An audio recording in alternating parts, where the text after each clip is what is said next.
Hallelujah. First of all, giving all thanks and honor to the supreme intellect of the universe, to Elohei Abraham, Elohei Yitzchak, Elohei Israel, the great, mighty, and revered God, the Most High God, who indeed is our Creator, our Maker, owner and possessor of all things and everything. He is truly the Alpha and Omega, the beginning, the in-between, the end. He's the know-all. Yehovah is his name. Yehovah Silver, the God of hosts. He's the source of all of our resources.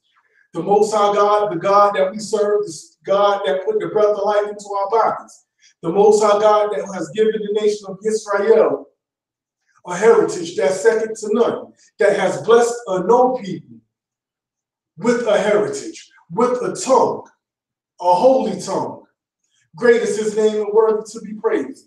And once again, all allegiance, all honor, all loyalty goes to the God of our forefathers, Abraham, Yitzchak, Israel. This is the God that led Moshe Rabbeinu, may his memory be blessed, and his brother Aharon, and his sister Miriam, with the nation of Israel for those 40 years in the wilderness. It's the same God that they spoke to is the one that we face the east and we pray to now. Blessed be his name. Baruch Hashem. Next, give him all honor, respect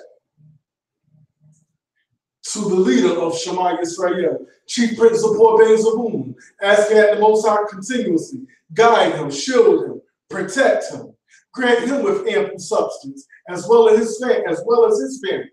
May the Most High God inscribe him in the book of life for the works that he has put in, for the men and the women that he has taught, for the families that he has counseled.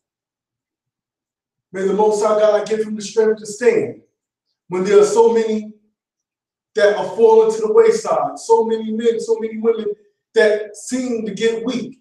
May the Most High God continue to bless him in the works that he has done with the section of Israel that the Most High God has blessed him with and charged him with to lead. The reason I say the Most High God has charged him and blessed him with is because nothing happens without the allowance of the Most High God giving the green light. Because we know that men may propose, but the Most High God disposes of. So what we have to understand is everyone that's put in that leadership position, God has allowed it to happen. Whether it be people that are successful or people that may have failed. But the Most High God allows these things because you can pray and pray and pray, but if the Most High God does not want you to fall, guess what? You will not fall. So may the Most High God bless the spiritual leader once again of Shema Yisrael and his family, Chief Prince of Port Bezabun. Giving respect to the second in command, his firstborn, Prince Nathaniel Ben Zabun, asking that the Most High bless him. Giving respect to the leader of one of the factions or one of the sections that's up under Shema Yisrael, the sons of God, with Prince Nathaniel Ben Levi being the leader of that. I want to thank the Most High God just for the congregation of Shema Yisrael, and thanking the Most High God for all of my teachers, asking that the Most High God be with Ben Yadai in their rebuilding. And may the Most High God still comfort those brothers and sisters. And may the Most High God watch over all houses, whether it be in Georgia, Atlanta, whether it be in Georgia, whether it be in Cincinnati, New Jersey, all over the U.S. and out of the country. Those who call on the true and the living God, may you be blessed. May the Most High God, I humbly ask, bless my family. I thank the Most High God for my Nashim, Princess Nishlaki. I thank the Most High God for my Isha, Princess Nakamia, for the works that they continually put in outside of the home, for the works that they put in the home. I thank the Most High God for their relationship of them getting along and letting this household run so smooth together and to help me accomplish everything that I put my hands towards. I pray that the Most High God be with my daughter, Nishlaki, continue to keep her out the hospital, continue to bless her when she sits down and make lessons plans. I ask the Most High God also to be with my daughters Sariana and Kami. And I thank the Most High God for their lives. Family, I would like to say Purim Sameach or Purim Sameach. Happy Purim. This is a time right now that is not found in Leviticus chapter 23 as a holy day. But this is a time that should be taken out and be commemorated. Not only are we in the month of what they call February, Black History Month, because we know that our history is longer than a month. We know also that once you start to learn about yourself, there's so much history that can last for years. So Black History Month shouldn't be something so big that we have to rejoice in, because this is stuff that we should know. If anything, this should be something for the world to highlight and start to learn the greatness of our brothers and our sisters that have accomplished things. But on the Hebrew calendar, this is Adar the 14th, the year 5778. Now, with that being said and done, let's keep in mind that we are in the last month of the Hebraic calendar. After that comes our new year, Abib. So let's keep in mind that when Abib comes, that new year, let's go hard for it. Let's sing Happy New Year. Let's drink. Let's eat. Let's be merry. Why? Because the Most High God has sustained us from one year to the next.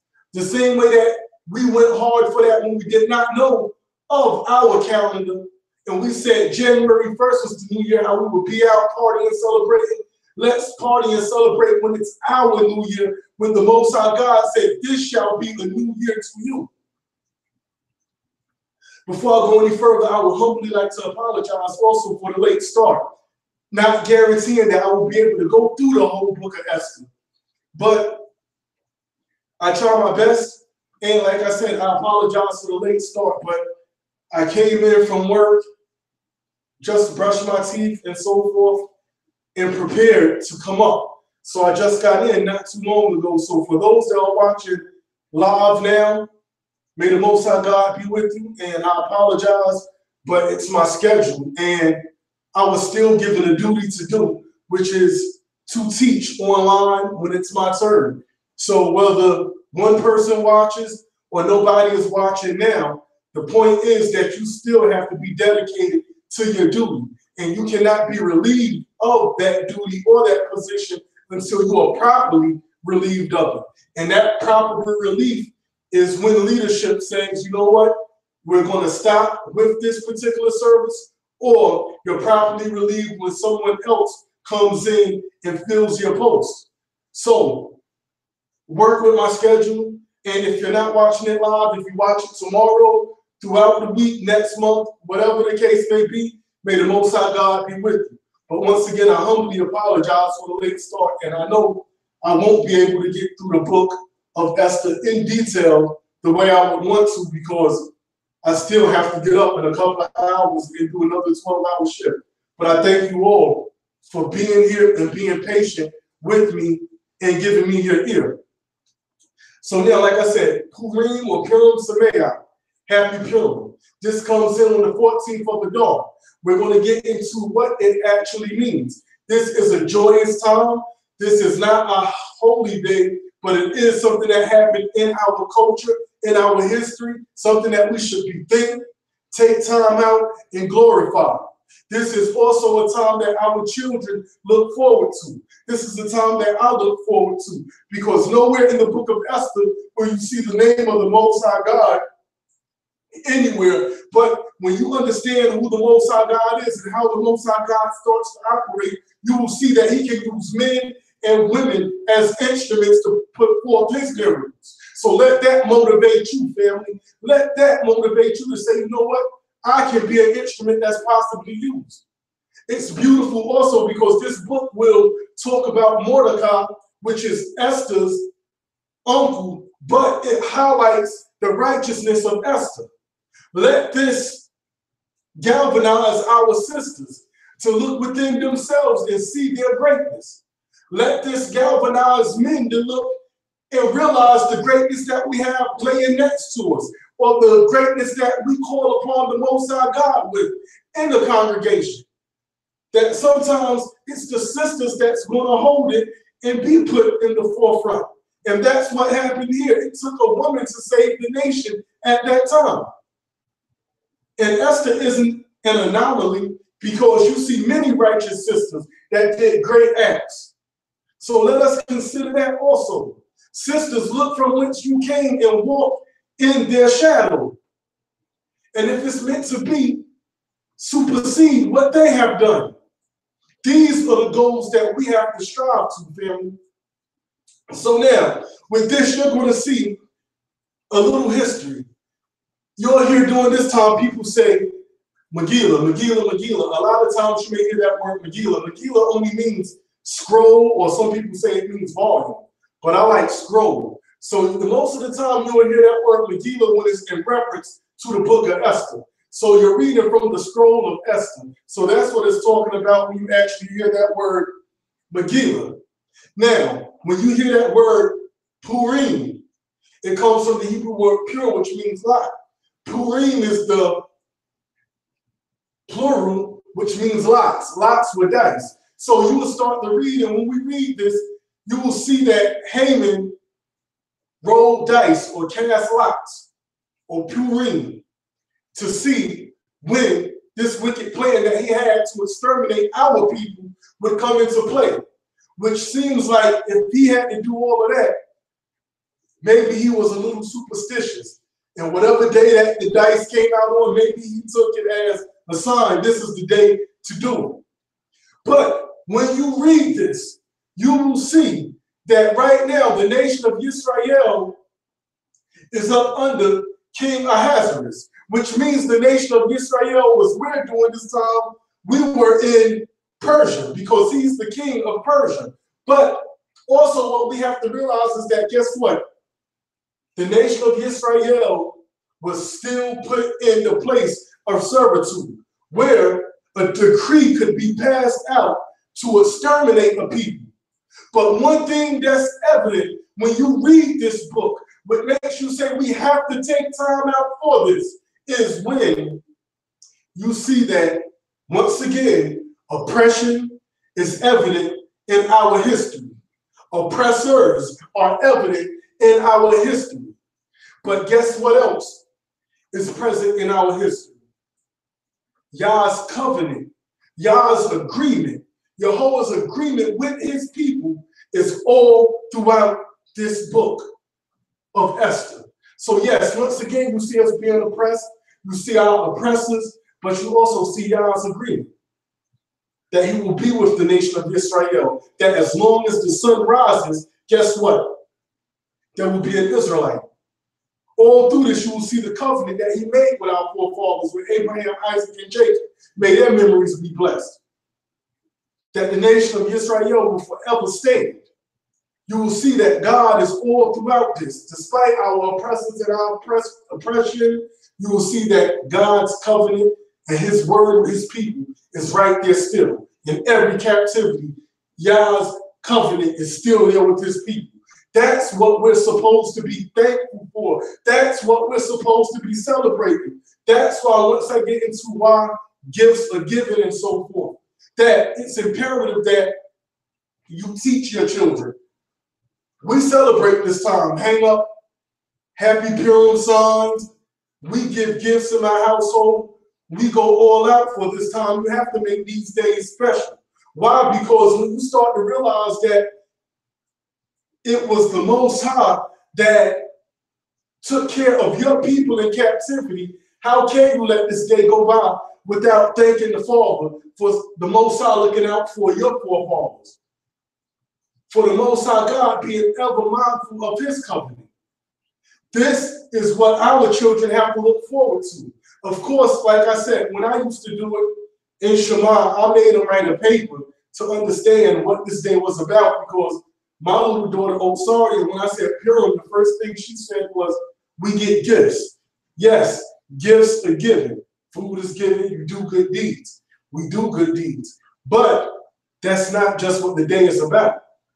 The day is about the Most High God showing our people, not only our people back then, but showing us the love that he has for his people. And even though they were up under the Persian reign at that time, they weren't free. We're not free now. We're in captivity. But we still get to see God's miracles because God makes a way for us to eat. That's why I say he's the source of our resources, because it's not our job. And that's why we have to pray so hard and hold dear to times like this. Because living in captivity, you get slapped in the face where you need times like this to strengthen yourself. Especially me being a man, to strengthen myself because I have to strengthen my family. So when you look at this time right here, you realize they were in captivity. I said we're in captivity right now. You know how we're in captivity? Because regardless of how good your job is, you still have to go in when you're told. You still have to ask for permission off. They still make you do things that you don't want to do. Even though they may work with you and they have things set up in policy and everything. But you have to fight, fight, fight to let them know that you're different. Fight, fight, fight to let them know that you are a servant of God. This is what we have to do. Men, you have to be that standard. When you take a wife, you are responsible for her spiritual development. That's no light thing. When you have a family, you're responsible for their spiritual development. This is what the head of a household does.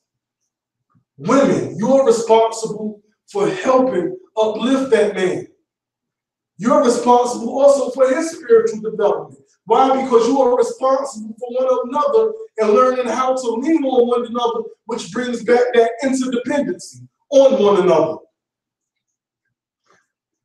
Like I said, this is a great book, and you're going to see the Most High play all out through the book, because when you look up Esther, and the meaning of Esther is hidden, which you find to be fly with the messages that the Most High bring forth, because did not Esther hide her identity to the king Ahasuerus? She hid her identity, not because of being ashamed. That's why no matter where you're at, let your fringes fly. Let your ZCO fly. Let them see it. Let me see pictures of Israelites with their fringes on. Don't be ashamed. Because when you were with your brothers and sisters, guess what? You had your fringes on. When you go away, fringes don't go away. You still have to rep it if you're the only one with fringes on, because people are going to ask questions. And that's your avenue in. To show them that you're not crazy, but you have a meaning behind what you do. So now, like I said, I went into, today being Adar the 14th, I went into the word Megillah, meaning volume or means scroll, because you will always hear, you're going to read from the Megillah or the scroll of Esther. Like I said before, most of the times that word Megillah will only be referenced to the book of Esther. Now, I'm talking a little fast, and I'm going to speed read through a lot, because like I said, I started late because of me just getting home. But I know also I won't be able to get through all of it, unfortunately, because it's a great story. It's a great story for our brothers, but it's also a motivating story for our sisters. These are the women that you come from. This is the cloth that you were cut from. Look at yourself in the mirror and love yourself, because you come from greatness. Brothers, look in the mirror. Love yourself because you come from greatness. Look at our sisters, not just your wives, but look at our sisters that are out there and love them, because they have the ability to be great. They have the ability to invoke the spirit of the Most High God, just like we do. So picture men being in tune with the Most High and women being in tune with the Most High, and everybody studying together, each one teach one. We will reach our greatness. So encourage our sisters. Let our sisters know that they are safe. Let them know that they are loved. Show them, show your daughters the greatness of our foremother Esther. May her memory be blessed. So now, without further ado, I'm going to try my best to get into this. A lot of it I may just read through, and you can read it, but take time out, family, to read this book. If you didn't acknowledge Purim this year, which you still have tomorrow, we have until the sundown. Shoot, jam out, make it a couple of days if you want to. Have fun with it. But take the time out and thank God for saving your ancestors. Thank the Most High God for putting that history down. Take time out to acknowledge not so much your forefathers and your foremothers. This is a time to take out to acknowledge the Most High God's greatness. So how can you not that? How can you go to sleep and not acknowledge that or want to have a good time in talking about the greatness of the Most High God, the miracle that he performed for your people that you're descendants of? We got to start taking pride in ourselves. We got to start loving where we come from. We're so lost that we're looking for something to love, and it's fly that you see people saying Wakanda forever. You see black people saying Wakanda forever, but realize Wakanda isn't really a place. But the pride that you can have for a make-believe place, family, you're from the nation of Israel. Have pride in that, Israel forever. Don't drop that banner. Don't drop those fringes.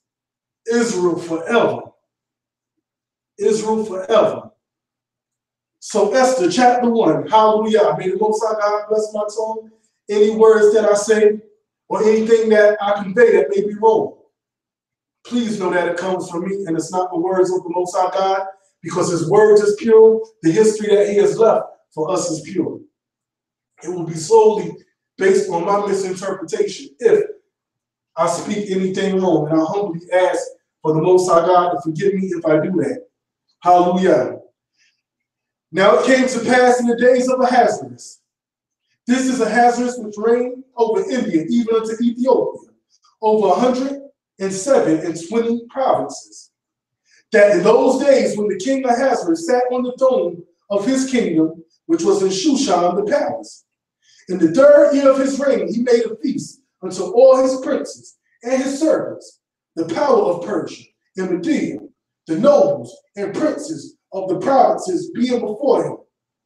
When he showed the riches of his glorious kingdom and the honor of his excellent majesty many days, even 180 days. So 180 days, King Ahasuerus made a feast. He made a feast, it says, for his princes and his servants, the power of Persia and Media. Now this right here, being a king, also is a very smart move. Why do I say that this is a smart move? This is a smart move because guess what? This keeps the morale of his people high. There's nothing wrong with leadership showing appreciation to their people, because guess what? That galvanizes them and makes them want to serve and work that much harder. But the king also realized that his kingdom is running smoothly because of the princes and the nobles and the servants. In this feast, everybody got some. He didn't separate it where the nobles and princes came and the servants worked.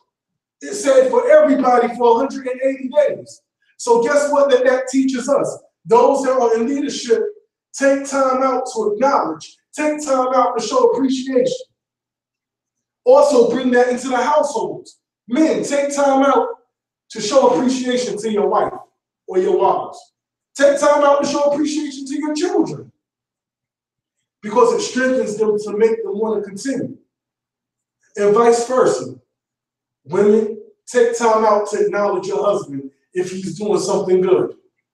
Children, it's not all about you. Take time out to acknowledge Abba. Because children, when they're small, they love their mother, but take time out to show Abba that you appreciate him. Give him something, make him something, show that his hard work is appreciated as well. It says, and when these days were expired, the king made a feast unto all the people that were present in Shushan. I'm sorry, I'm in the book of Esther, chapter 1, Sephir Esther. Sephir, book of Esther. It said in verse 6, where were white, green, and blue hangings, fastened with cords of fine linen, and purple to silver rings and pillars of marble. Now, like I said, I'm not going to finish all of that out. I'm going to go down to verse 7. It says, and they gave them drink in vessels of gold, the vessels being diverse one from another, and royal wine in abundance, according to the state of the king. So now, also with the king being considerate of those people that served him, he's also throwing this feast to show off a little bit, to show that I have this, that I'm living good. He's showing his riches off. So that's another reason he's doing this, to say that nobody can party like me. It says, and the drinking was according to the law. None did compel. For so the king had appointed to all officers of his house that they should do according to every man's pleasure.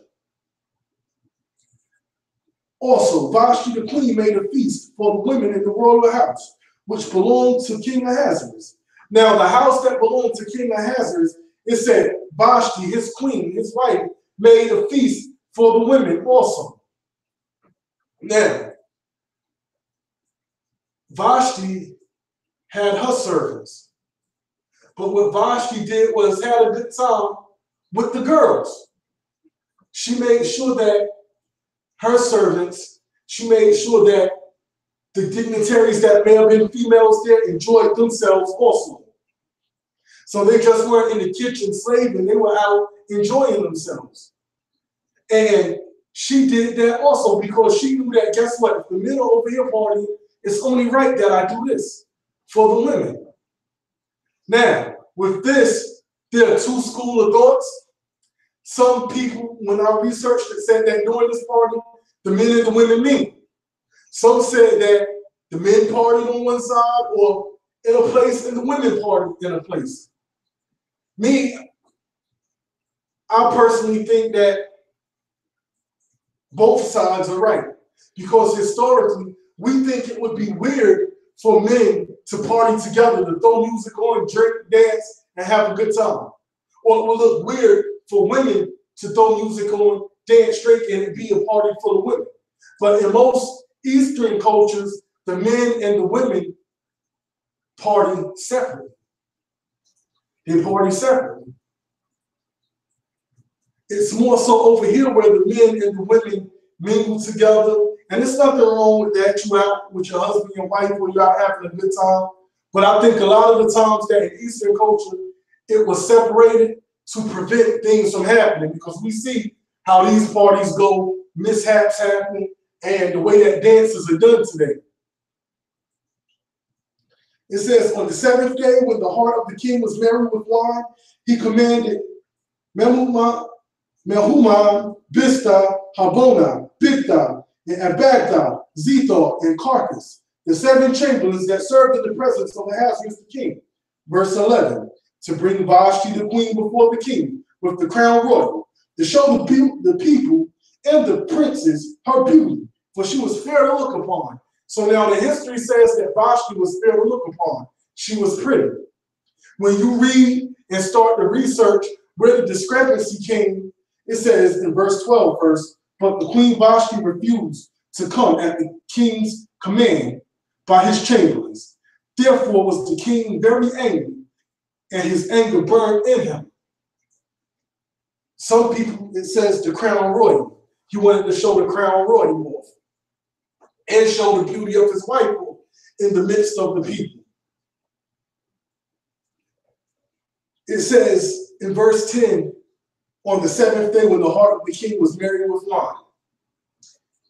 There's a school of thought that says, besides the crown, he ordered his wife Vashti to come out naked in front of the people, wearing nothing but the crown.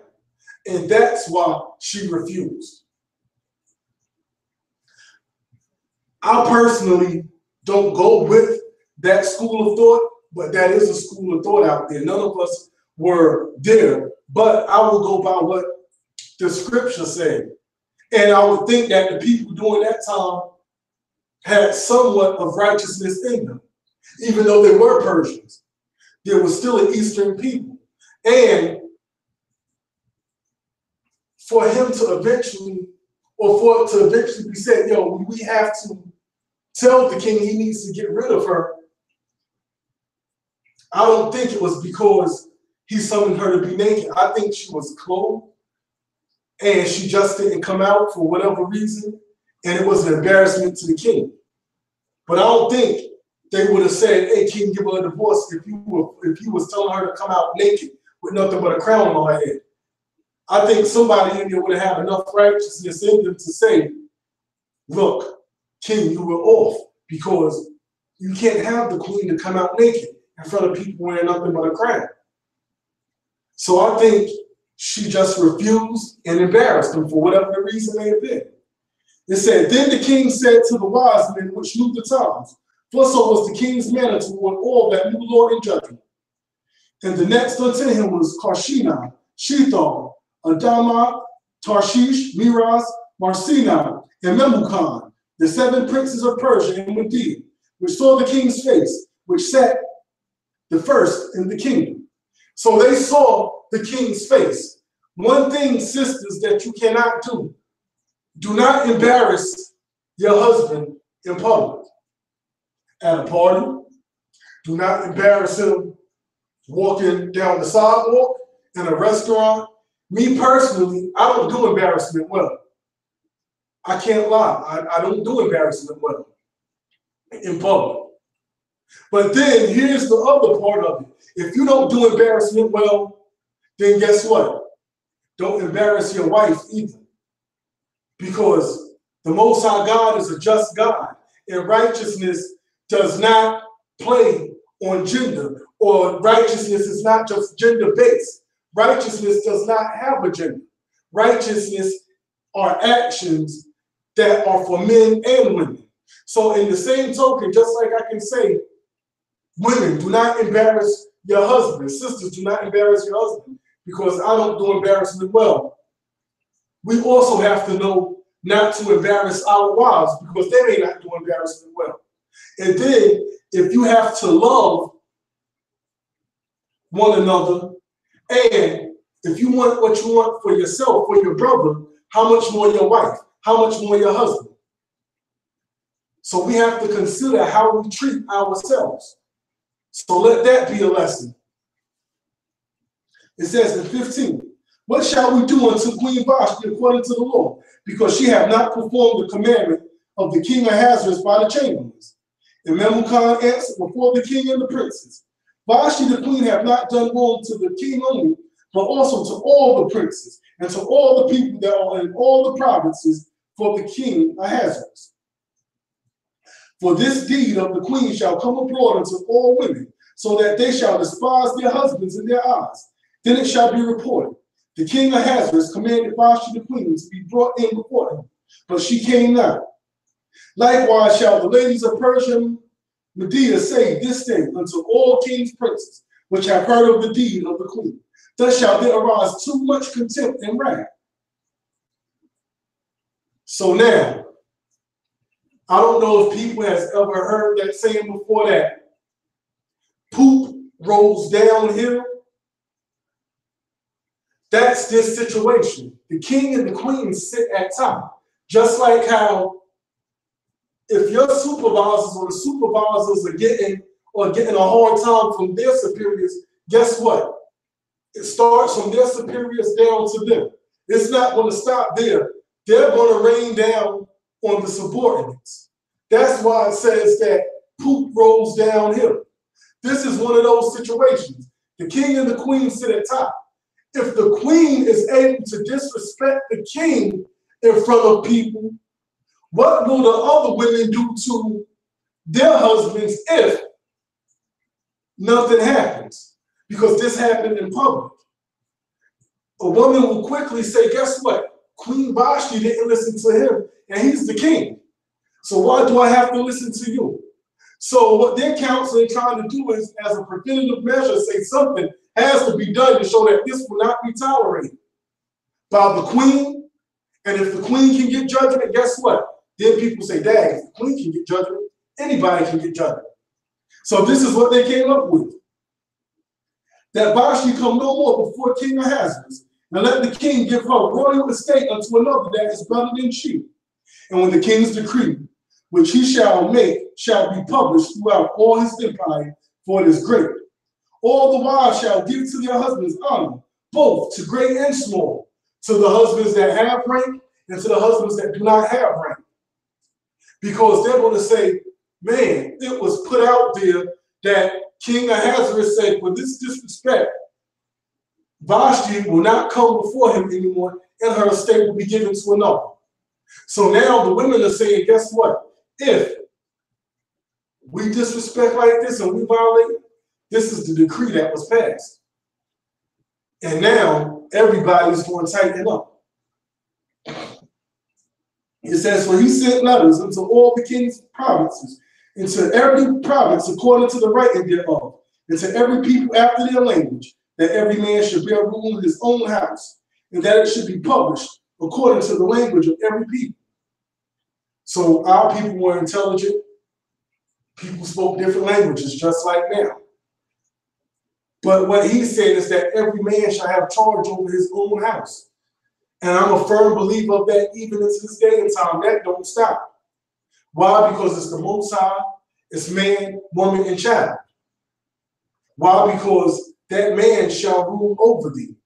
But that rulership that is talking about is just not barking orders and giving command.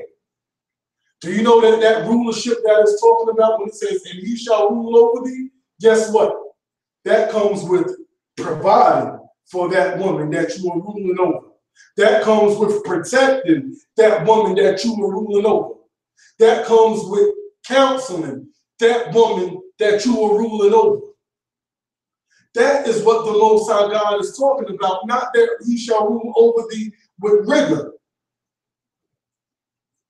Because I tell you, a woman that has a good man, that's a God-fearing man, has no problem submitting, has no problem in even sacrificing and dealing with him and sacrificing sometimes for the greater good of the family, because they know that that man is worth it and he is doing the best that he can. That's a blessing. Why? Because they are not being ruled over in rigor. Everything don't have to be rah, rah, rah. There is a time and place where things may have to be rah, rah, rah, because he has the last say. And there are times that he will have to shut things down, just like a boss has to shut things down. And that doesn't make that man any less righteous. It doesn't make that woman any less righteous to follow the order of her husband. Chapter 2. It says, after these things, when the wrath of King Ahasuerus was appeased, he remembered Vashti and what she had done and what was decreed against her. Now, this right here, when I read this and it says that King Ahasuerus remembered Vashti and he remembered what she had done, I look at it like this. When I read this, he remembered Vashti and what she had done, but he remembered Vashti because he started missing Vashti. That's why you're going to see that they're going to say, we have to do something to get the king's mind off her, because you don't want the king to renege on a decree that he put out there now.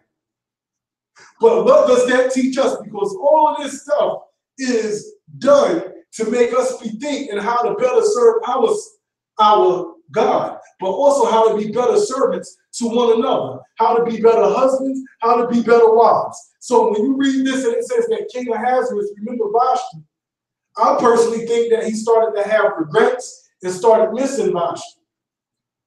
Maybe he started saying, and this is just me because all we can do is speculate and assume, but go through the emotions because we are human beings.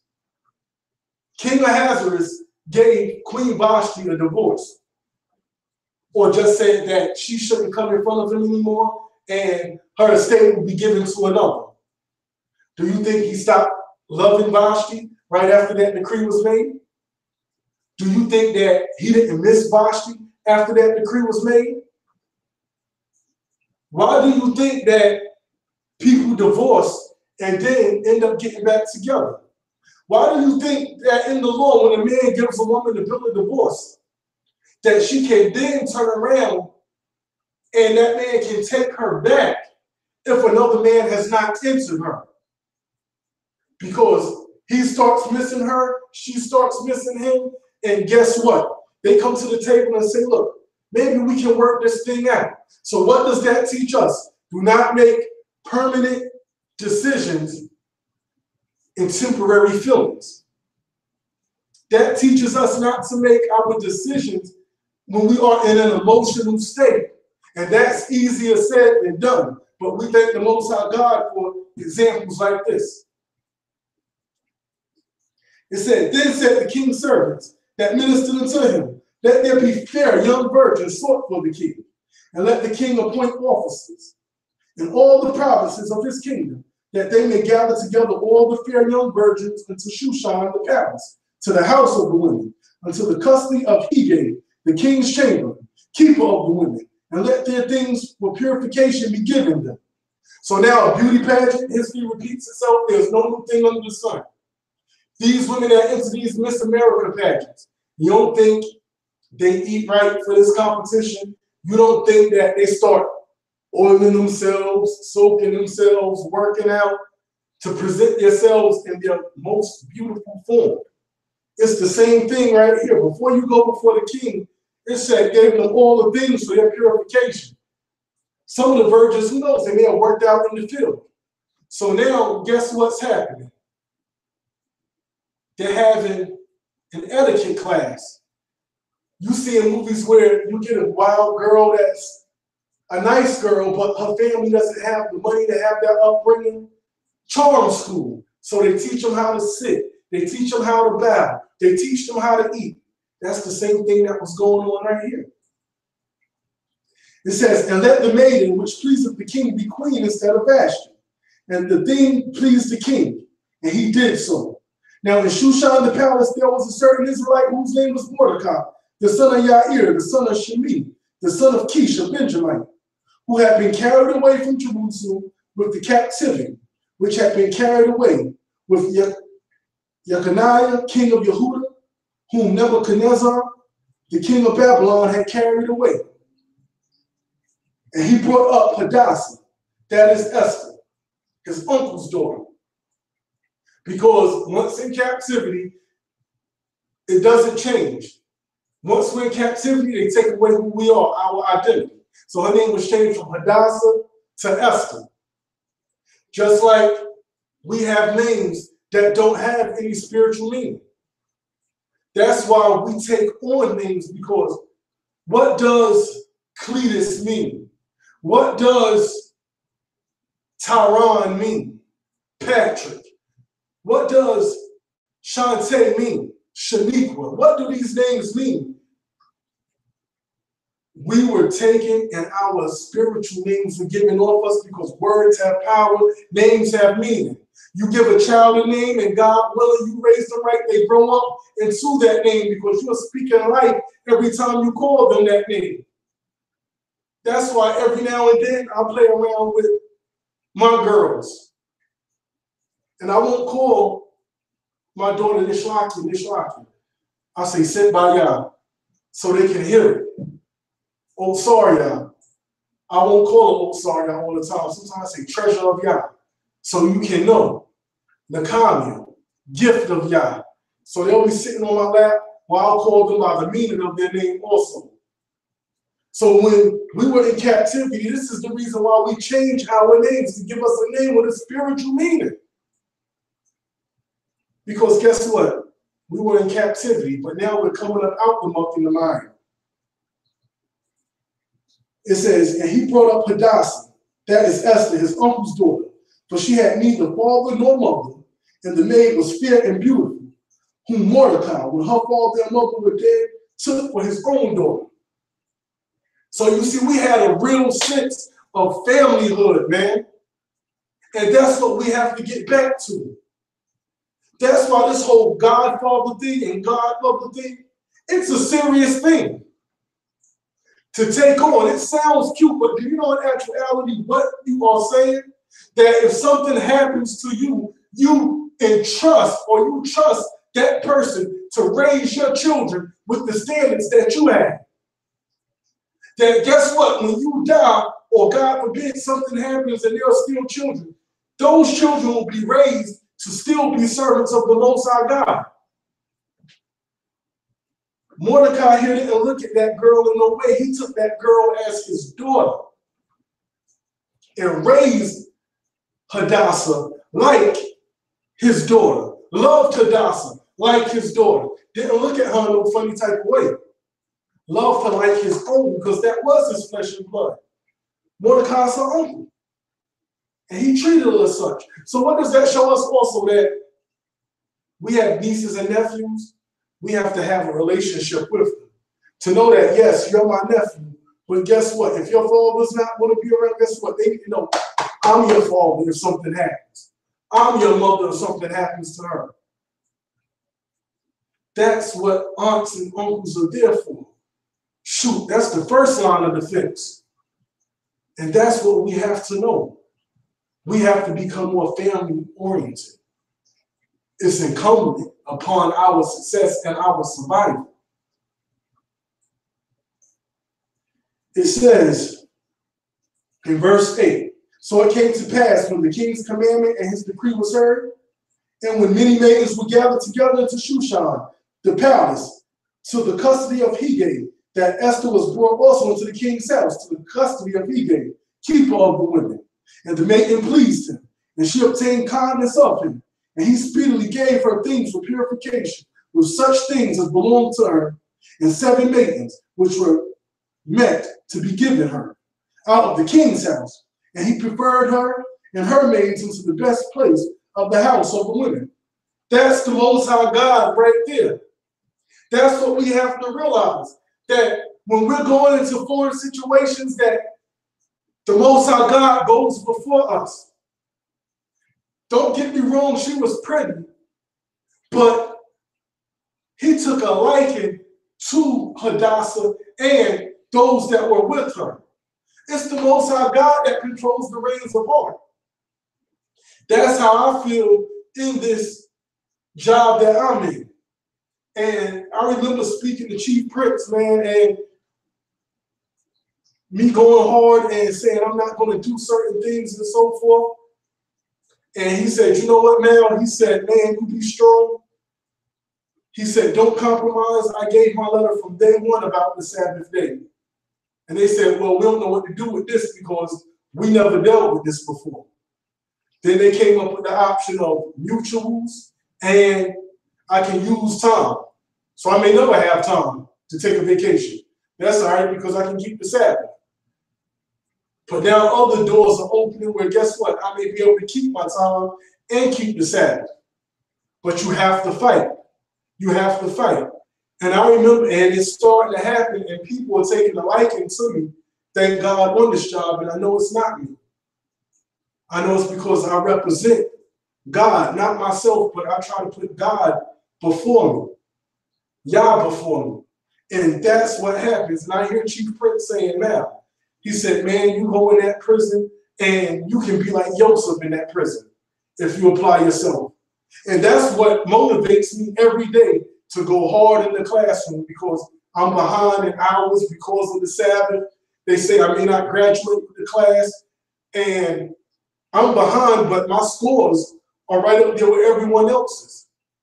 We just took a test just to show how God works, and I didn't make a perfect score. I made a 92. I got 23 out of the 25 questions right. And my field trainer, the person that's training me, made a 76.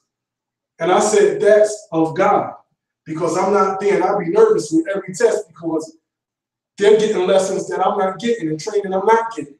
So I have to try to keep up. And I thank God for allowing me to keep up. And I thank God for that jewel that Chief Prince put in my ear when he said, you could be like Joseph.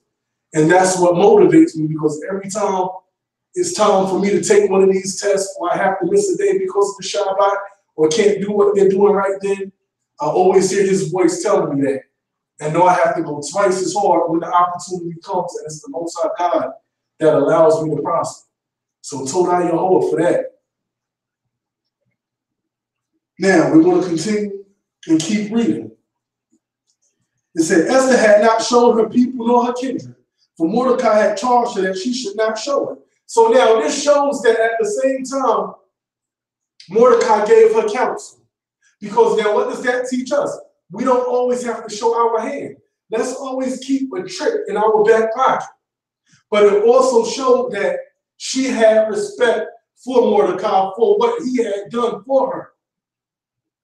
And that's how it's supposed to be. You don't disrespect those that has done good to you, those that have raised you. He raised her and he gave her a charge, and guess what? She followed it and is counted as righteousness. That's the honor that we are supposed to have for our elders, for our leadership, especially if it's a righteous charge. It says, and Mordecai walked every day before the court of the woman's house to know how Esther did and what should become of her. He walked every day to check up on her. You know why? Because he loved her. He also wanted her to see that I'm watching. And when he walked by also, as a reminder, don't forget what I told you. Don't reveal who your people are. But more than that, like I said, he loved Esther. And he knew that she was put there for something great. It says in 12, now when every maid turn was come to go in to King Ahasuerus, after that she had been 12 months, according to the manner of the women. For so were the days of their purification accomplished, to wit, 6 months with oil of myrrh, and 6 months with sweet odors, and with other things for the purifying of women. So they did this for 6 months strong. And you have to realize that you putting on the oils and soaking every day for 6 months, obviously skin is porous. Pretty soon it's up in you so well that you're sweating this stuff. Your sweat starts to smell good, man. These women were beautiful because they were pampered. And you know what? It built up their spirit also. So women, sisters, take time out to beautify yourselves. Because not only is it going to make you look nice physically, it'll pick up your spirit. It does something good for you. But shoot, at the same time, if you're into it or she's into it, pay for her to get a manicure or a pedicure. There's nothing wrong with that. The object of this talk is, I'm not a professional whatsoever, but I want all Israelite marriages to work. Because marriage is the cornerstone of a nation. I want us all to have righteous Israelite God-fearing children. The Most High allows divorce, but he do not delight in it. Why do you think he put there, don't treat the wife of your youth with rigor? Because she's the one that was there with you when you had nothing, when you started from the bottom. If you have that wife that was with you shooting in the gym, don't be so quick to let her go. And that's why when I spoke to Chief Prince the other week, I said, I thank you for your teachings and the teachers that taught me, because it was them that were drilling in all of us the importance of marriage, that you see so many of our brothers 18 years in, 19 years in, 20 years in. I'm 37, and I've been with Mitch since I was 17. That's 20 years. But I know the foundation of that was the teaching of those great men. I know the foundation of that was the teaching of those great women that counseled me also. And counseled so many out there that got together when they were young and still there now. And it's those same teachings that when I received a new wife, that now we're getting ready to be, what, 6 years in? Or 5 years in? 12, 13, 14, 16, 8, shoot, 6 years, time flies. That it's the teachings and the ethics that those men put in me to make me realize that also, whenever you get a marriage, you make it work for the long term. It's no short thing. So I thank the Most High God for those lessons being taught to me through those men, and may those teachings be inscribed in the book of life and be counted as righteousness. So those teachers of mine. It said now in 13, then thus came every maiden unto the king. Whatsoever she desired was given her to go with her out of the house of the women into the king's house. In the evening she went, and on the morrow she returned into the second house of the women, in the custody of Ashbaz, the king's chamberlain, which kept the concubines. She came in unto the king no more, except the king delighted in her, and that she were called by name. Now when the turn of Esther, the daughter of Abihail, the uncle of Mordecai, who had taken her for his daughter, was come to go in unto the king. She required nothing but what Hagar, the king's chamberlain, the keeper of the women, appointed. And Esther obtained favor in the sight of all that looked upon her. So all Esther wanted was the essentials. It said all that she wanted was, she required nothing but what Hagar, the king's chamberlain, the keeper of the women, appointed. So all she wanted, she didn't want nothing extra, she just wanted the basics that was given to her to be appointed. That's what she wanted. Why? Because this teaches us that physical beauty is one thing, but humility goes a long way. It also teaches us that while they got the extras, that she said, I just need what's required. That's it. And I got this. So this lets you know that our sister had confidence in herself. That Mordecai also been teaching her about the greatness of God. When you teach your children about the greatness of God, they have confidence in themselves. I'm telling you something. When we teach our sisters about the beauty of who the Creator is, they have confidence in themselves. And I'm going to tell you what, when you teach children to have confidence in who they are and to love themselves, they stand strong. You know, there's been a debate about pants, no pants. Everybody knows my stance. I don't believe women should wear pants. That's me. You won't see my daughters, you won't see my Nashim in pants. I teach Nish that she's beautiful. I give her that confidence to let her know to go out there and wear that skirt, and so she won't feel in a way. I let her know that God is with her. I always tell her, send God before you go out, Nish. And it's real because God will set a place for you. That's what Mordecai, I feel, was instilling in Esther. That Mordecai was instilling in Esther the fact that God is with you and God is what makes you beautiful. That beauty is in your spirit. That's why she didn't need all the extras. Now, I will go on record and say this. There are those that feel that women can wear pants. That's your school of thought. I'm not one to say that you're less righteous for wearing pants or you're more righteous for not wearing pants. Everyone has different interpretations of the law.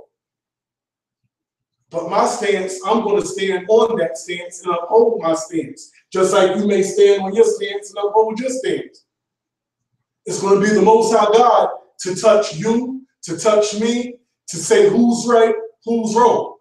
But I will say this, you're still my sister, and I still love you, regardless of the fact. And we still can do great things together. If that's your genuine understanding, and that's how you were brought up. Now, if you were brought here just bucking it just for the heck of it, then I think that's evil. But if that's your genuine understanding, and you can explain, then God bless your understanding. Because I will never be haughty to say, well, you're ignorant or you're not righteous. That I won't do. So like I said, I will say my personal feelings are, if you wear pants, it don't make you less righteous. And just because you wear long skirts, it don't make you more righteous. Because there are those that do dirt in skirts and those that walk uprightly in pants. But do I feel it's wrong, my stance? Yes, I do. But like I said, you're still my sister and I still love you. And we're going to still serve God and I'll still accept your help and I pray you accept mine. Because we're a nation and everybody has different understandings, different walks, different beliefs. But as long as you know that Jehovah is God and I know that Jehovah is God and there is no other, that's the most important thing, and we can work to uplift this king and wake up our people and do great deeds together. Now it says that this, okay, 16, so Esther was taken into King Ahasuerus into his house royal in the 10th month, which is the month of Tevet, in the 7th year of his reign. And the king loved Esther above all the women, and she obtained grace and favor in his sight more than all the virgins, so that he set up the royal crown up on her head and made her queen instead of Vashti. So now, Esther has been promoted to queen because of her actions, but also because let's not lose favor. The same way that the Most High God hardened Pharaoh's heart, he softened, or he put the spirit on Ahasuerus to fall in love with with Esther at that time. So now, let's get down to verse 19. It says, and when the virgins were gathered together the second time, then Mordecai sat in the king's gate. Esther had not showed her kindred nor her people, as Mordecai had charged her. For Esther did the commandment of Mordecai, like as when she was brought up with her. He instilled in her certain things, but what he instilled in her more than anything was order. She knew that she had an obligation to Mordecai. She remembered where she came from. She did not say, oh, I'm the queen now, you can't tell me nothing. Or I'm an adult, you can't tell me nothing. As long as my daughters walk the face of the earth, I don't care if they are grown, guess what? They're still my daughters. Just like my mother, I'm a grown man. With my father, I'm a grown man, but guess what? I'm still their son. So I'm not going to say you can't tell me what to do. It's only so far I can go before I stand down, because those are still my parents. And that's what this is happening right here with Mordecai and Esther. She's holding fast to what brought her up and put her in this position. And that's what we have to do. We cannot depart from the laws that brought us up this far. It was the law. If you were an Israelite and you held it down for 10 years, 11 years, and now you gave up on it, how? When though for those 10 or 11 years, this is what preserved you. This is what made you wise in the eyes of the people. Hold on to the right things that were instilled in you. I'm talking to myself also. But Esther held on to the morals and the ethics that Mordecai put in her. It says, in those days while Mordecai sat in the king's gate, two of the king's chamberlains, Bigthan and Teresh, of those which kept the door, were wroth, and sought to lay hand on the king Ahasuerus. So now these two men looked, or they conspired, may had a conspiracy to hurt the king or murder the king. And the thing was known to Mordecai, who told it unto Esther the queen. And Esther certified the king thereof in Mordecai's name. So Mordecai told it to Esther. Esther said, Mordecai told me this, O king, that these two men look to hurt you. She made sure that she put his name in. Give credit where credit is due. If you learn something from a man, give that man the credit. If you learn something from a woman, give that woman the credit. There's nothing wrong with saying that you learned something from somebody, and when it comes out your mouth, hey, such and such, I learned this from so and so. There's nothing wrong with that. Everything don't have to be about you. But this right here shows the greatness of the Most High God, because speaking of being in the right place at the right time. What's the chances of Mordecai being there and being able to hear it? This teaches us that the Most High God is the master orchestrator of everything, and that nothing happens by chance. And that's why I live now. I've learned to live so stress-free. What's for me is for me. When I went for that job, if I didn't get it, it wasn't for me. If they don't honor me, it's not for me. If I want a car and it's not there, it's not for me. And I'm okay with that now. Before, I would be stressed out. If I want a house and that house isn't there, guess what? God has something in plan. Sometimes God's rejection is his protection for you. So you learn to say, when you say it is what it is, that's when you don't stress it. Whatever will be, but everything comes from the Most High. And that's what I tell my family. And that's what I'm telling you. Have that attitude and try and see how much stress gets alleviated when you say that, you know what? What's for me will be for me. If it's meant for me to have this car, I have it. If it's meant for me to have this house, this dog, whatever it is, if it's meant for you, it'll be for you. That comes with maturity. That comes with spiritual maturity also. And I think the Most High God will allow me to get to that point. Because before, I would be one of those that tossed turn when I couldn't get what I wanted. But when you put everything and put God in everything, you live so much, well, you live with so much more, so much less stress. You start to feel it. You stump your toe, you know it was the Most High God that allowed that to happen. You get in the accident, somebody hit you, it's the Most High God that allowed it, because we all pray for protection when we drive. We all ask for traveling mercies. So whatever happened is of the Most High God. The hardest thing is not to question, but just go with it. Because sometimes that rejection is a greater blessing. You just have to be patient and wait. Sometimes the Most High God gives you that rejection and see if you're going to turn your back on it. In verse 23, it says, and when inquisition was made of the matter, it was found out. Therefore, they were both hanged on a tree, and it was written in the book of the Chronicles before the king. Now, I'm going to read and skip around some. When in chapter 3, it says, after these things, the king Ahasuerus promote Haman, the son of Hammedatha, the Agathite, and advanced him and set his seat above all the princes that were with him. And all the king's servants that were in the king's gate bowed and reverenced Haman, for the king had so commanded concerning him. But Mordecai bowed not, nor did him reverence. Then the king's servants which were in the king's gate said unto Mordecai, why transgressed thou the king's commandment?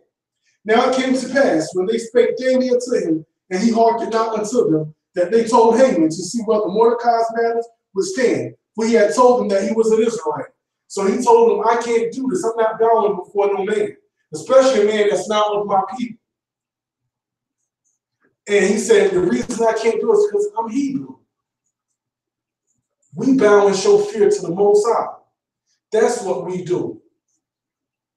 Shoot, everything that's trending now, Israelites been doing.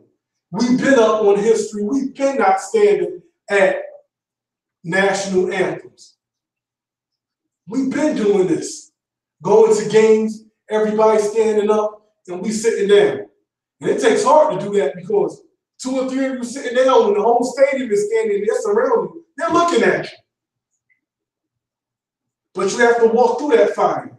I told my daughter, I said at school, when they do that Pledge of Allegiance, you don't stand up. Because that third stanza was talking about you dying and how it was good to be a slave. Now, the fact that song, when it was written, it wasn't written for you because you were a slave. So why am I paying homage to that for? Something that had nothing to do with it. And that's what we have to consider.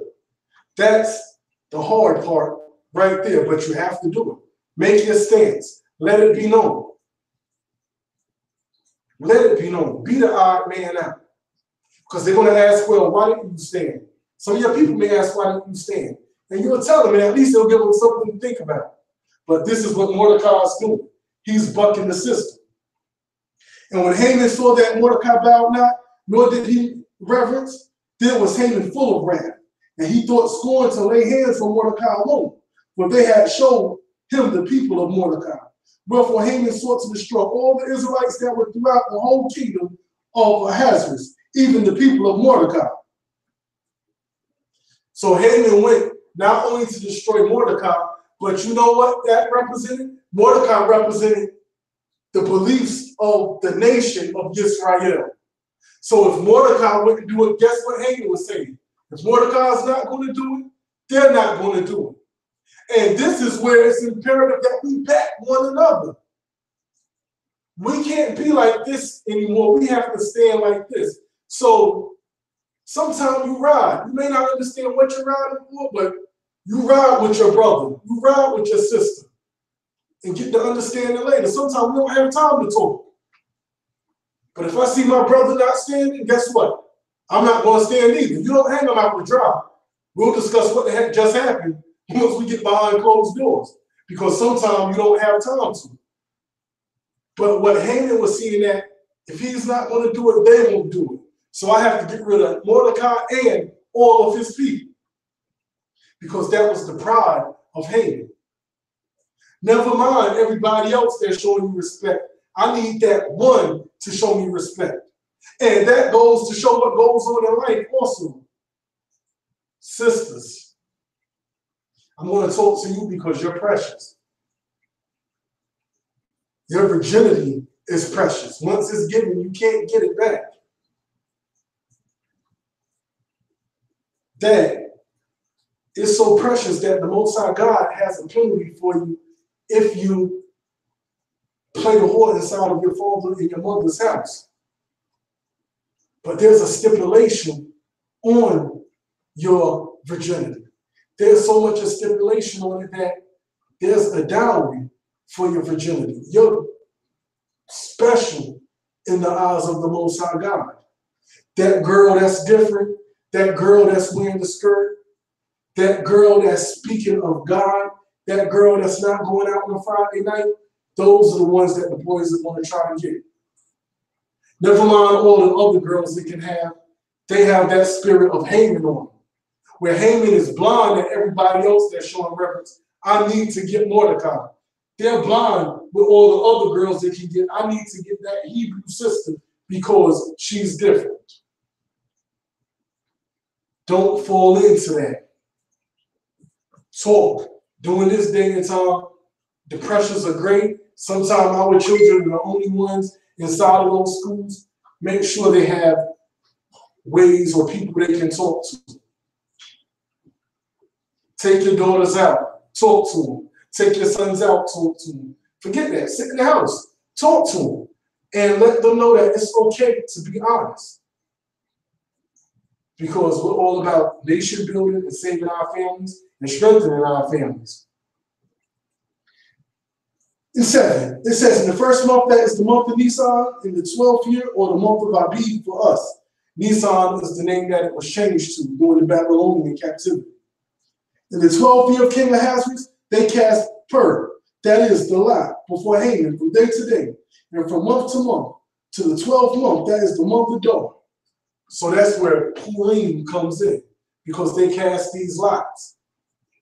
And Haman said unto King Ahasuerus, there's a certain people scattered abroad and dispersed among the people, in all the provinces of thy kingdom, and their laws are diverse from all people, neither keep they the king's laws. Therefore, it's not for the king's profit to suffer them.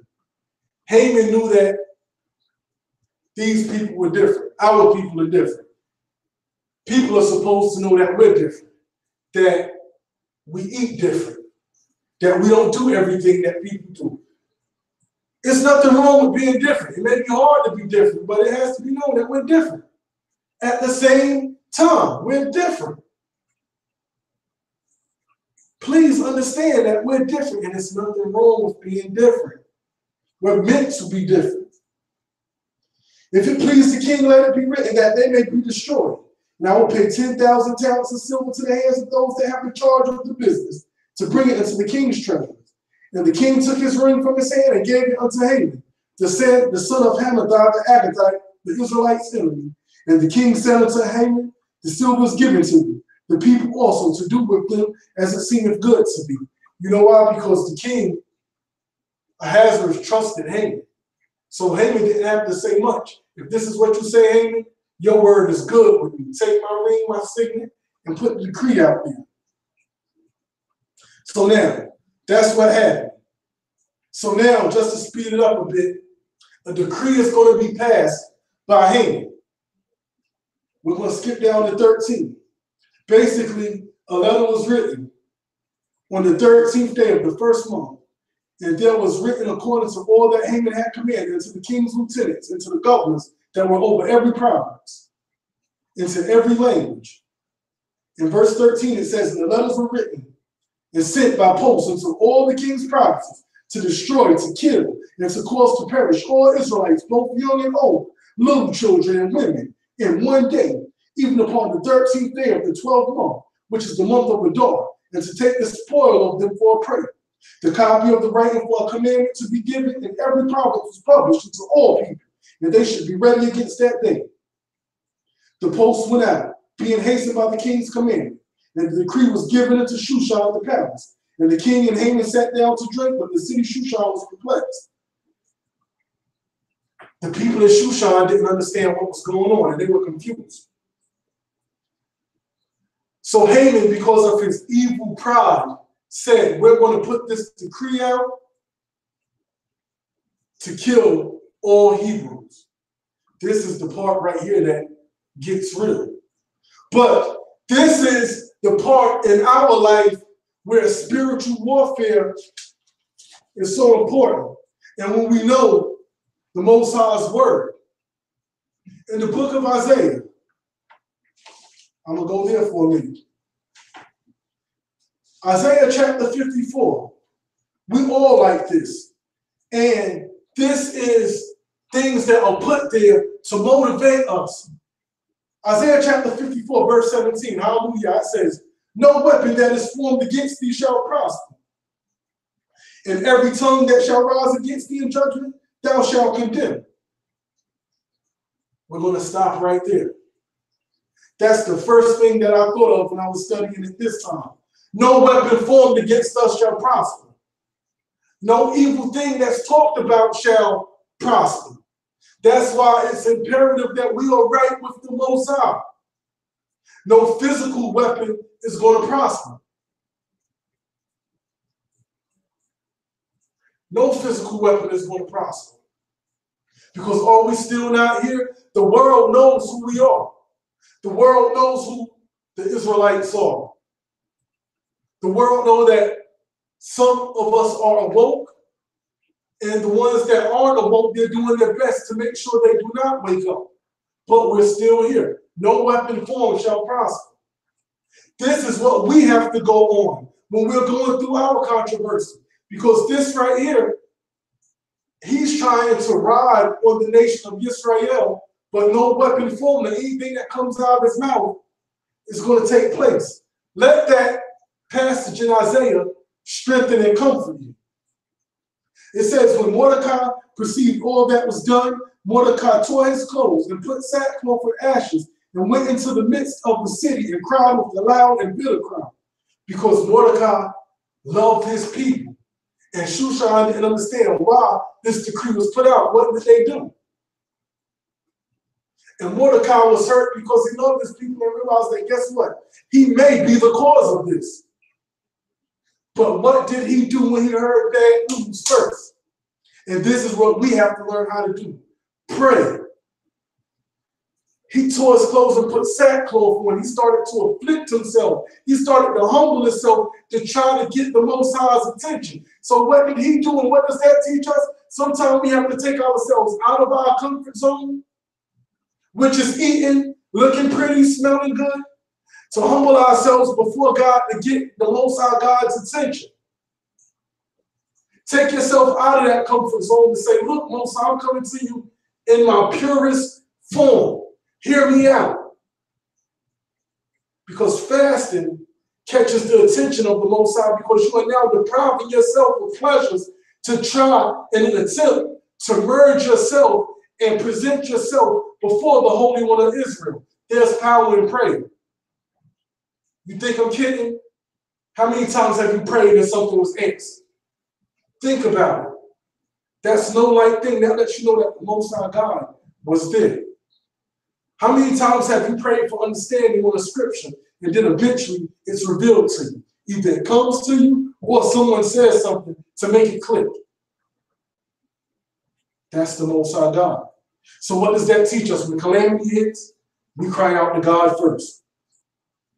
2, and came even before the king's gate, for none might enter into the king's gate clothed with sackcloth. And in every province, whithersoever the king's commandment and his decree came, there was great mourning among the Hebrews, and fasting, and weeping, and wailing, and many lay in sackcloth and ashes. That's why it's a beautiful thing when a congregation sometimes calls a fast and everyone sticks to it. You have to stick to that fast. Don't be the one to break it, because the Almighty God is watching. Now, in verse 4, it says, so Esther's maids and her chamberlains came and told her. Then was the queen exceedingly grieved. And she sent raiment to clothe Mordecai and to take away his sackcloth from him, but he received it not. Esther loved Mordecai. When she heard it, it hurt her heart. Mordecai didn't want it though.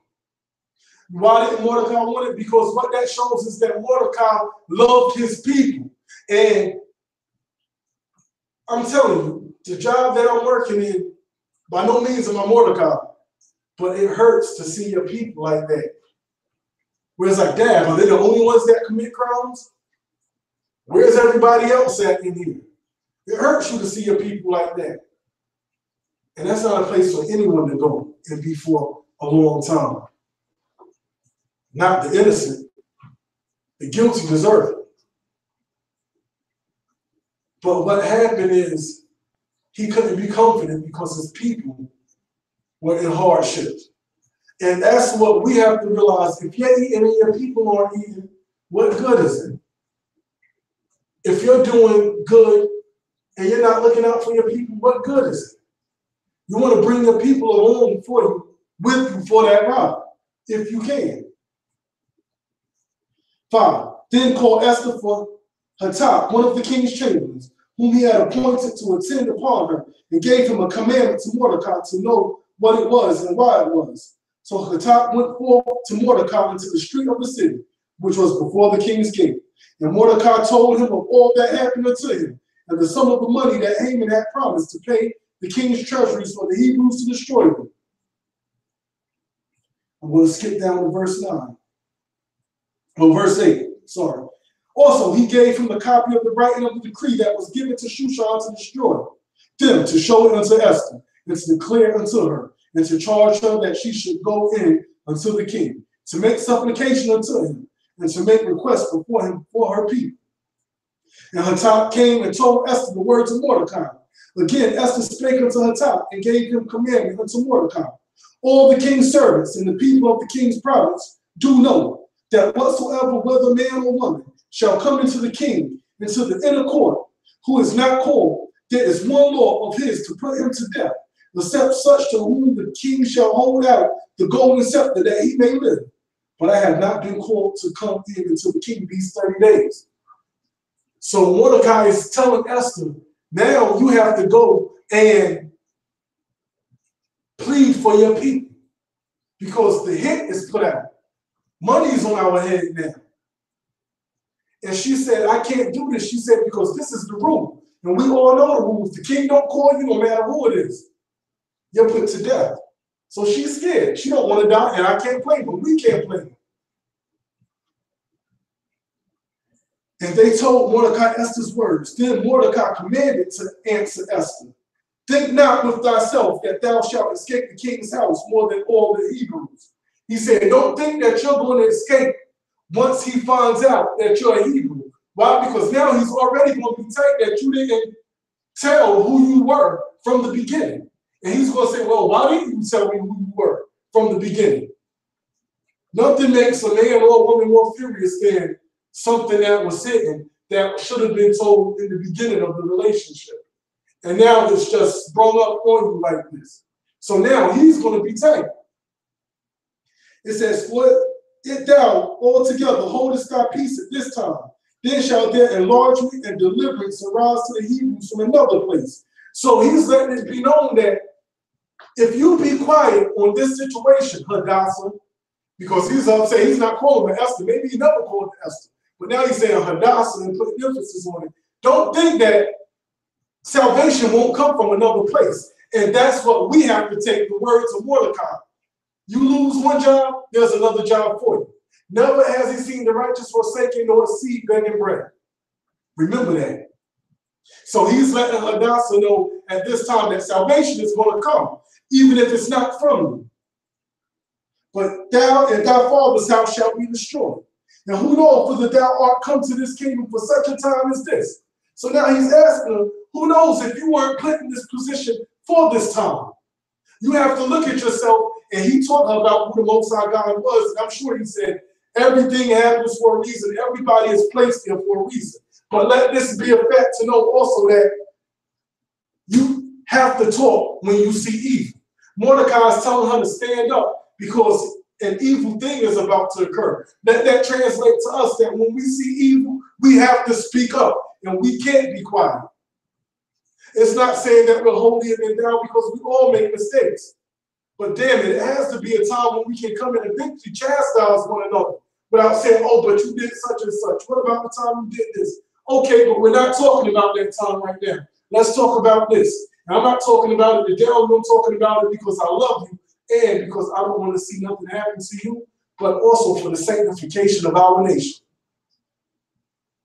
It's going to have to get to that time where rebuke, you can't be so emotional when you get rebuked. Because I pray the person doing the rebuking is out of love and not self-grandeur. Then Esther bade them return Mordecai this answer. Go gather together all the Hebrews that are present in Shushan and fast ye for me, and neither eat nor drink 3 days, night or day. I also and my maidens will fast likewise, and so will I go into this king, which is not according to the law. And if I perish, I perish. So Mordecai went his way and did according to all that Esther had commanded. So now, after she heard that, guess what? She looked at herself in the mirror, and basically, she said, fast before we do this. So now what are we doing? Not only me and my maids, you all fast. Fast for the people, fast for me, Uncle Mordecai, because I know what may become of me. And my maidens are going to fast also. We're going to cry out to the Almighty. She pulled what I like to call an Ivan Drago. When they said, when they, in Rocky, when they're talking about Apollo Creed, and in the interview, the famous line, if he dies, he dies. This is what our mother, Hadassah, did. She said, if I perish, I perish. It was meant for me to go. That's the zeal that we have to have. Do we have that zeal? If we don't, that's why this is put here for us. If I perish, I perish. It's better to leave here going all out for the Most High's word than live being his enemy. That's what she's saying. She's saying, just pray, let's fast, but if I perish, I perish, because this is what was supposed to be. That's why women are so great. This is why we have to realize that we can put more on our sisters than what we put on them, because they are great. Our sisters are more than just being pregnant and barefoot and cooking. They are teachers. They are leaders. They are prophetess. Miriam was a prophetess. Miriam's words held weight. We have to uplift one another. Just like there has to be a balance when we talk and go in on men, because sometimes you have to destroy them to rebuild them. There's the same thing. You have to destroy the sisters sometimes, not in a bad way, but you have to go in and say, this is the problem with our women. But after that, you now have to rebuild them and show them the righteousness of Esther, to show them the righteousness of Yael. It's a critical balancing act between mercy and wrath, and we all have to master that. But right now, we're talking about the beauty of our sister Esther and that strength that we have to put into our sisters, because there may be a time that this comes about. There may be a time that a man may have to take a back seat because it's the woman. And the Most High God does talk through women. Huldah, the prophetess, when the men didn't know what was going on, they called for her and asked her to prophesy. So this is the time right here that we're talking about. Now, I'm going to fast forward for time's sake, because I said I'll give myself like an hour and a half, because I still have to go to work. Haman. We're going to talk about Haman real quick. Haman put the decree out. The Most High God is all in this. That I'm going to speed up the story, but please read it. Haman basically put the decree out there. It was written, so let it be done. Now what happens is there's going to be a night where the king can't sleep. When the king can't sleep, it's read to him who saved his life from those two men that conspired to take it. It was Mordecai. Haman is so set up now that the king says, look, let's call for a parade, basically. let him ride through the city. Haman thinking it's talking about him. He go back and tell his wife who it is that, yo, I'm invited, only me. Haman's so haughty, he's forgetting his people, saying, forget y'all, this is me. I'm right here with the king. That ego is a monster. But just like you have that ego, you can quickly get deflated. So now what happens? The name is revealed to the king who saved his life. It was Mordecai. Mordecai gets the parade and gets the rod in. Haman is upset about this now. So that shows that when you do something, do it from your heart, because Mordecai wasn't looking for any of that. So now, what happens with Haman and his sons? Well, first, let's go Hadassah. She gets called in. She plays it out, and this is where women use that femininity sometimes. Everything isn't a shouting match. Sisters use that femininity to get to that man. There's nothing wrong with talking in a soft voice if he's screaming, batting your eyes, or cooking his favorite meal. Then say, look, can I speak to you? We all have to use wisdom sometimes to get what we want. Shoot, if a man wants something, he may woo his wife. Here, let's go shopping. Let's do this. Whatever she likes, before he asks a hard question. And there's nothing wrong with that. It's wisdom. It's being cunning. Cunning doesn't necessarily mean it's an evil thing. Because what Hadassah was doing, the king was so in love with her, he kept saying, what is it, Esther? What is it? Tell me what it is, and I'll give you half of my kingdom. But that comes from her being a righteous wife also, a righteous queen, that he would even offer anything like that. You know when your wife pleases you and you say, look, man, I love that you did that. Whatever you want, regardless of the price, ask, and it's yours. But then God say, well, let the price range be reasonable, and it's yours. Just ask for it, because you want to make her happy, because in return, because she made you feel good. And that's what happened right here with Esther. He knew that she makes him feel good. He likes being around her. He loves Esther, but that was the Most High also to make his heart soften, to even put out that gold scepter. And that's when she finally told him about the plot, that Haman was trying to destroy her people, when she revealed that I'm a Hebrew. In a nutshell, how can I go on being your happy wife if my people's dead? And he knew that a lot of his happiness obviously came from Esther. So that's when I read that, I said, you know what? Happy wife, happy life. That's a message for us also. Your wife is happy, your life is going to be good. And that's what he wanted. And I'm sure an investigation was put out, and that's why Haman and his 10 sons got hung on the gallows instead of the Hebrews being massacred on that day. And that's what this day is ultimately about. It's about the Most High God delivering the nation of Israel from imminent extinction. Now, with all of that, I'm going to read this to close out. First, I'll say, please pick up where I left off from and read, and I apologize for speeding through it. But like I said with my schedule, and I thank you all for being understanding and tuning in today, tomorrow, whenever, and I pray it motivates you all to do something during this time. So I'm just going to read one part. Chapter 9, starting at verse 17. Hallelujah. It says, on the 13th day of the month Adar, and on the 14th day of the same rested day, it made it a day of feasting and gladness. But the Hebrews that were at Shushan assembled together on the 13th day thereof, and on the 14th day thereof, and on the 15th day of the same day rested. And they made it a day of feasting and gladness. Therefore the Hebrews of the villages that dwelled in the unwalled towns made the 14th day of the month Adar a day of gladness and feasting, and a good day, and sending portions one to another. Now, some may ask, well, where does the gift giving come in at? And this is the part that I take from it, when it says that they sent portions to one another.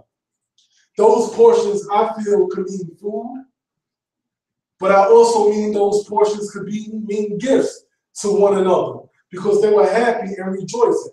But also, it's highlighted in some books that it sent portions to one another and gave gifts to the poor. Because as long as we live, the poor will not depart out the midst of Israel. So even in this feasting, you know how they say during the time of holidays, like Xmas and so forth, the suicide rates go up, or what they call Thanksgiving, the suicide rates go up during those times because people don't have families and so forth like that, and they become lonely. That's why I love doing this part right here. In some books it said they sent portions to one another and gave gifts to the poor, because the poor will always be in the midst of us, because time and chance can happen to anyone. So that teaches us to consider our brothers and sisters during this time of feasting and being happy and thanking the Most High God for the miracle that He bestowed upon the nation of Israel. The Most High God says, don't forget those less fortunate. Do a good deed. Make sure that with all of this eating, that those that you know are struggling, they have food. With all of this gift giving, make sure there's something set aside for those that may have. Imagine you giving gifts and toys and food, and there's a family over there that can't get a toy. There's a family over there that can't feast. Man, how does that make you feel when everybody was saved during the time of Purim? Everybody was saved. Poor, old, young, children. It was a joyous time for everybody. Bless his name, the Creator's name. Nobody was left out. That's where the gift giving comes from. That's why my family gives gifts, because portions were sent to one another. Gifts were given. I always tell them, don't forget, if there's somebody less fortunate, make sure we do something for them. If we can, whether it's a toy to a less fortunate child, whether it's some food you can give to somebody that may need it, whether it's money. If we have, we give. So that's what you teach your children. With these toys, make sure that you're getting these toys because we gave gifts during this time, but consider the poor. Don't let Purim become commercialized like Christmas, where they say, oh, we have forgot the true meaning of Christmas. Let's not forget the true meaning of Purim, that it was deliverance of the Most High God's people through our foremother Esther, may her memory be blessed, and through Mordecai, may his memory be blessed, for teaching her the right way to go. So this is the part right here that I use. It says to establish this among them, that they should keep the 14th day of the month Adar and the 15th day of the same year, as the days wherein the Jews rested from their enemies, and the month which was turned unto them from sorrow to joy, and from mourning into a good day. They should make them days of feasting and joy, and of sending portions one to another and gifts to the poor. Hallelujah. It says makes it a day of joy. Because like I said, if you just overlook these days and the children think it's only about gift giving, they miss the purpose of this day, which is the Most High God providing a miracle. During the time of our oppression with our oppressors, we were still given hope. And that teaches our children and teaches us also, guess what? The Most High God will be with us in anything. Stay the course. Lean unto Him. Have that relationship with Him. Our children are going away to school. Our children are in school now. We have to teach them to lean on God because we won't always be there. They may be the only Israelite there. But what we have to do is be an example and show them that when we're away from everybody, guess what? We're going to hold this law down. When we're in the midst of everybody, we're going to hold this law down. So family, send portions one to another, food, gifts, whatever the case may be. Give gifts to the poor. Gifts don't have to be toys. Gifts can be money. Gifts can be food. Consider the poor. Consider those that may need during these times. And that's the real message I want to convey. Do not let those that are struggling feel left out during this time. I don't care if we have to take a collection. Sometimes you may have to tell your children, you know what? This year is all about giving to somebody else. Teach them charity. Teach them to put others before they put themselves. We don't want spoiled brats. Teach them to sacrifice a little bit for a friend, a brother, a sister. It's good for us to do the same thing at times. But like Miss Shani, my daughter, was saying, I remember all about Purim because you made us write papers about Purim. And when my children get older, they're going to write papers. My two little ones, they're going to write papers about Purim to make sure they understand what this day is about, and it's not just about gifts. But there's a historical meaning behind this day. Hallelujah. Brothers and sisters, once again, I apologize for running through it and not reading everything, but for time purposes, most High willing, they'll go through it on Shabbat. The brothers at Shema, if they don't use this, study it on your own. And like I always say, Purim, Sameach, have a happy Purim. I pray the Most High God be with us all. I pray those that do not observe it can read this or listen to my words and say they want to do it next year. We're going to close out with a prayer. Hallelujah, hallelujah, hallelujah. Great is your name and worthy to be praised. Told out your whole for knowledge, wisdom, and understanding. Told out your whole for letting us know that you are God and Messiah, the God of a great King. Told out your whole for just being our power, our rock, and our redeemer. Oh, Heavenly Father, we stand before thee. We humbly beseech thee, O great King, and ask that you watch over Shema Yisrael. We ask that you watch over Shomer HaTorah. We ask that you watch over the brothers and the sisters that are working so hard to put Goshen together. Oh, Heavenly Father, I ask so now that you be with all of those that are traveling to this, O great King. Ascribe these works in the book of life, Babakushah's righteousness, O great King. Establish the community of Goshen, O great King. O Heavenly Father, Babakushah, rebuild Binyadat, Babakushah. Bless those houses, O great King, that call upon your name in truth. O Heavenly Father, O great King, worthy is your name to be praised. O great King, I humbly ask that you watch over the leadership of Shema Yisrael, Chief Prince of Zabul. Grant him with ample life. Bless him, O great King. Be with all of our leaders who are fighting, O great King. Be with all the households of Tobit Israel. Bless the relationships of the men and the women. Bless the marriages, Babakushaya. Bless the brotherhood. Bless the sisterhood. Bless the nationhood, O great King. Let us work together. Let us strive that when one hurt, we all hurt, O great King. For you are the repairer and the restorer of breaches, O great King.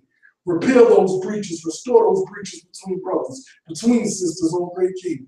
For you are God from the rising of the sun to the going down thereof. Hallelujah, hallelujah, hallelujah. Baruch Hashem. O great King, great is your name and worthy to be praised. O Heavenly Father, you are so good to all of us. I humbly ask thee just to bless the nation of Israel. Family, those online. If you are in the Brooklyn section, go to 297 Saratoga Avenue between Dean and Pacific to Shema Yisrael. For Shabbat, they start at 10:30 in the morning. That's 297 Saratoga Avenue between Dean and Pacific. You can even watch on Facebook Live for brothers and sisters that post it, or you can go to YouTube and go to Shema Yisrael HIC2 and listen in to the live stream on Shabbat. We have Shabbat services at 10:30. We have Hebrew classes throughout the week. We have various teachers throughout the week from teachers. So this week, family, we did Purim. I pray you got something out of it. And if you want to donate $100, $50, $10, $5, $1, whatever, it will be greatly accepted. You can mail it into 297 Saratoga Avenue, or you can even go through PayPal. You can go to our website and you can click onto the link, and it will direct you straight to PayPal. And you can do it that way. We take cash, we take money orders, we take personal checks also. So please continue to support Shema Yisrael and support the endeavors of Shema Yisrael. Support Goshen. Support all Israelite houses that's calling upon the name of the Most High God in truth and righteousness. Once again, family, like I told, Purim, Sameach, and continue to deal with you with the schedule while I still try to get up here to the best of my ability at the time that I can to bring forth the word of the Most High God. We love you, family. Shalom Aleichem.